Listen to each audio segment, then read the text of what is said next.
Hello, I'm Hazel from Open Change.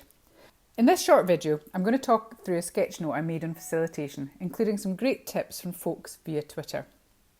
I'll talk about preparing and running the session and share some techniques we find useful.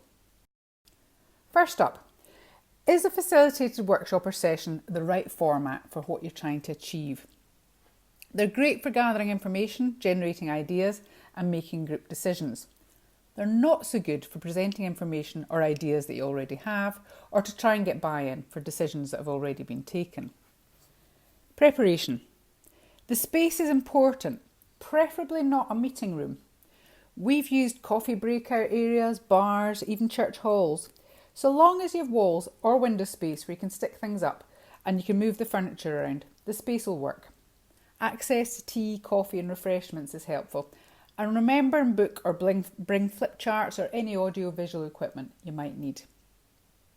You're likely to spend at least 80% of your time planning the session and about 20% running it. Think about a start and finish time that makes it easy for people to take part. Stick to those times, but you can be flexible about how long each activity takes.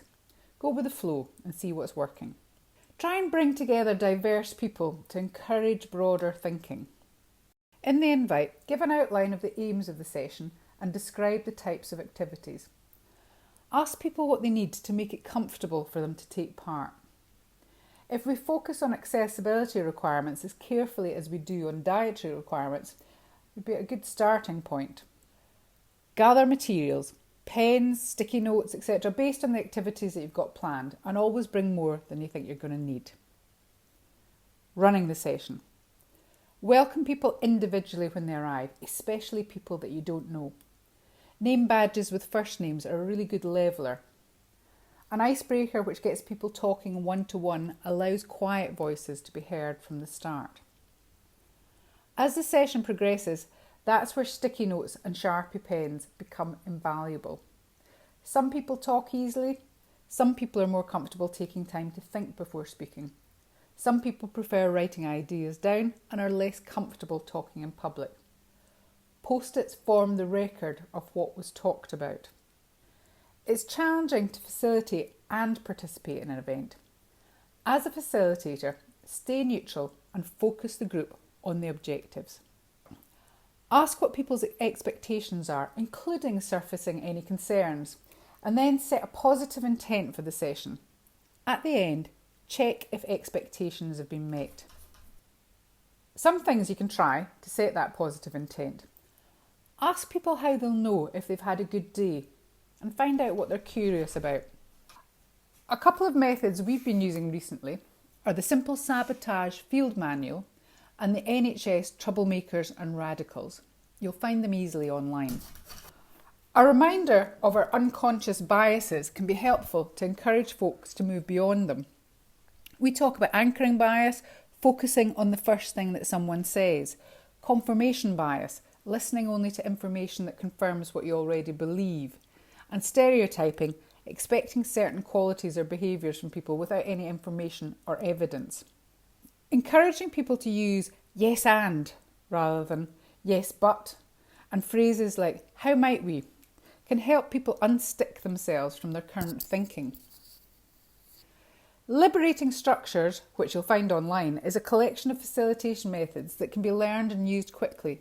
For example, the simple 1, 2, 4, all method. In this, you ask people to reflect on a question on their own, write their thoughts down, then share those thoughts with a partner. Then the pair share in a group of 4, and then one of the 4 share with a room. It allows people who are less comfortable talking in front of a room to have their thoughts and ideas shared. Encourage capturing of thoughts and ideas at regular intervals, in pairs or in groups, so that people who are less comfortable with writing have their contributions recorded too. In designing a facilitated session, the aim is to create a sequence where one activity leads into another with a mix of different activities from individual to group, from loud to quiet, and from serious to playful. Explain how one activity relates to another as you go.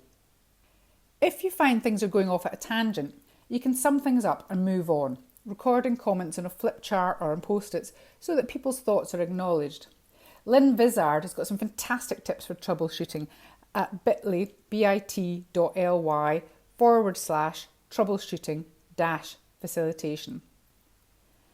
At the end of the session, gather feedback, and that can be as simple as sticking up 3 post-its on the wall and asking people to write something under what they liked, what they learned, and something they suggest, or something that they might do differently tomorrow.